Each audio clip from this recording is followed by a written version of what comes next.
So something that almost all of my students come to me and talk about at some point is coming up with guitar solos, writing guitar solos. I think it's something that every intermediate guitarist, once they get some scales and arpeggios under their fingers, it's something that they're always inevitably curious about. So in today's video, what I wanted to do is I wanted to give you some of the common problems that I see with students, as well as solutions and how to kind of push past it and start writing solos like your favorite guitar players today. So the first thing that we need in order to come up with a guitar solo is going to be some chords to play over, because nothing happens in a vacuum. Everything that happens in our guitar solo needs to be in somewhat relation to what's going on in the music that we're trying to solo over.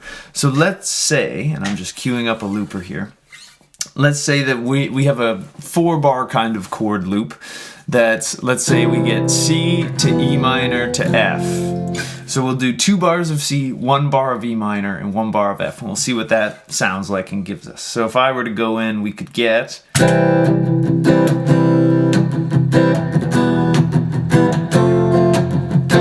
Alright, so we now have our loop recorded of our chord progression. And now the first step that we want to take is seeing if we can do the easiest approach to coming up with your own guitar solo, which I would call home key soloing. So if we think about these chords, C, E minor, and then F. Ooh, I totally flubbed that F chord. But all of those notes fit within the key, or all of those chords, sorry, fit within the key of C major. So what that means is that over this whole chord progression, if I were to use the home key method, I could use any of my knowledge of C major arpeggios, C major pentatonics, or the full diatonic 7-note C major scale. So to give you an example of what that might sound like, here's me playing just some simple little melodies, and I'm going to stick mostly to C major pentatonic, but we'll see what comes out. A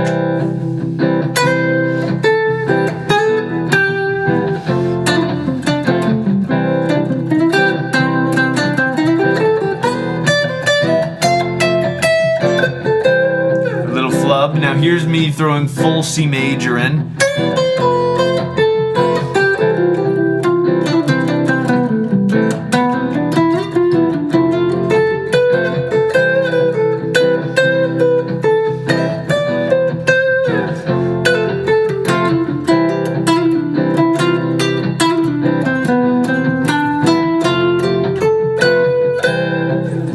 Whatever that may be. So there is me using just one key or one kind of way of thinking to solo.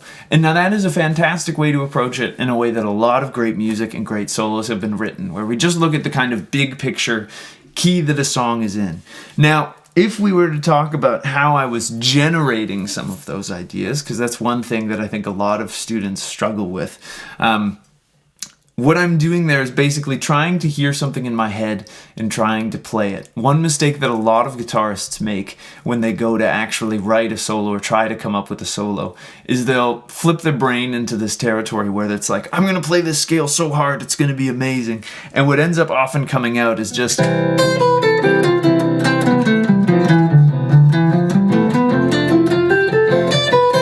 And no one really wants to hear you play the scale at them is the problem that I think a lot of guitarists end up coming against. So a great way to kind of fix this, where you're just playing a scale aimlessly, would be to go and actually work through some of your ideas on this. And basically the idea here is you're trying to sing or hum, whatever it is, a melody, and then play it on the guitar. So if I go ba-da-da, that was a simple little idea, and all I'm doing is I'm taking my knowledge of the C major scale and this idea that I sang in my head, and I'm trying to find the notes that I'm getting. So here you can try it with a backing track. Here's an example of me doing this in real time. So if I go da da da da da da da da.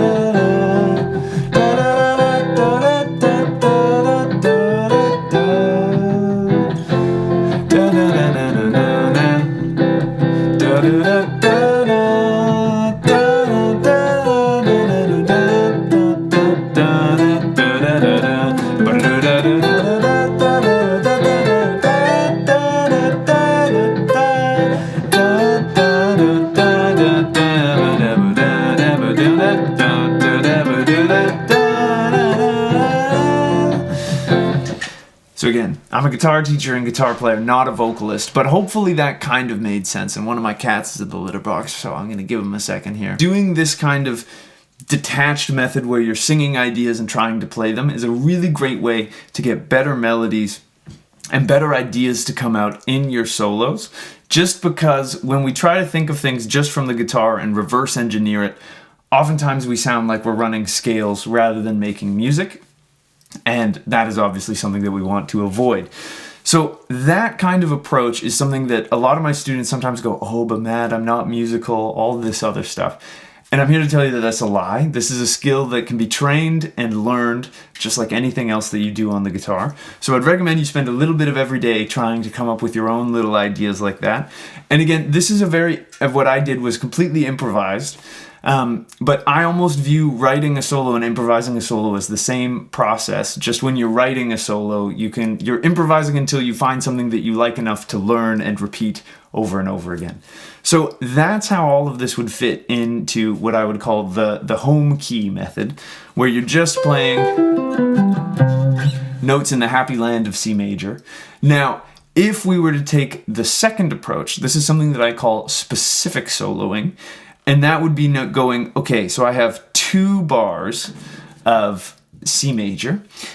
So for that bit, I'm going to play C major, either the arpeggios I know, the scale I know, or the pentatonic I know, which again is just a scale. So then when the E minor kicks around, I would think either E minor arpeggio, E minor pentatonic, or the E minor full scale. And then same deal when it goes to F, I would think either F major arpeggios, F major pentatonics, or the C major scale.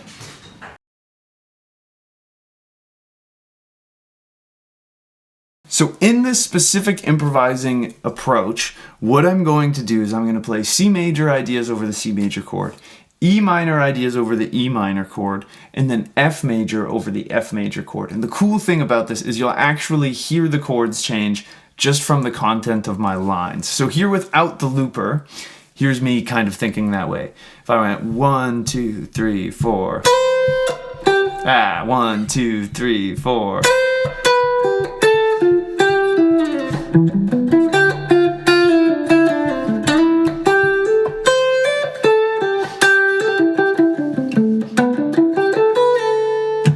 And that kind of idea, again, works just as well if there is a backing track. So again, here's me doing specific improvising. So over the C major chords, I'm playing C major ideas. Over the E minor chords, I'm playing E minor ideas. And over the F chord, I'm playing F major ideas. So here we go. And sorry if you hear some cat wrestling in the background.